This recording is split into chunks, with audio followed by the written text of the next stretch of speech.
ativação indireta, né? Além, né, do que eu já falei das questões hormonais, tem também a questão da nossa saúde intestinal, né? Quando eu tenho uma dieta, né, uma alimentação com altos níveis de açúcar, rica em açúcar refinado, o que acontece? As bactérias do intestino, aqui no nosso intestino tem muitas bactérias, tem bactérias boas e bactérias ruins. E elas vivem ali em simbiose, né, em equilíbrio.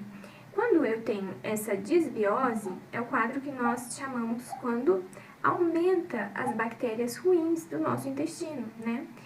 E o açúcar é como se as bactérias ruins gostassem do açúcar. Então, quando chega esse açúcar aqui no intestino, e esse açúcar é o alimento para as bactérias ruins, né? A consequência disso é o aumento dessas bactérias ruins, tá?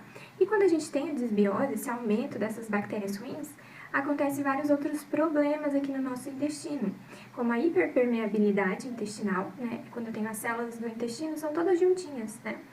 E a hiperpermeabilidade, as células separam, abrem um vão entre uma célula e outra. Então ali começa a entrar restos alimentares, bactérias, e isso tudo vai para a nossa corrente sanguínea e ativa a inflamação. Então, quadros de desbiose intestinal não é legal, né? E o excesso de açúcar leva a esses quadros de desbiose intestinal, tá? Além disso, como eu falei para vocês, no açúcar refinado tem esses aditivos químicos, né? Tem a adição, então, dessas substâncias químicas que, quando chegam no nosso intestino, ativam o sistema imune, né? Você come muito açúcar refinado, chega ali várias substâncias químicas, o nosso corpo não reconhece aquela substância química, então ele ativa o sistema imunológico, né? Então, quando ativa esse sistema imunológico, a consequência disso é a inflamação crônica, né? E isso resulta em acne também.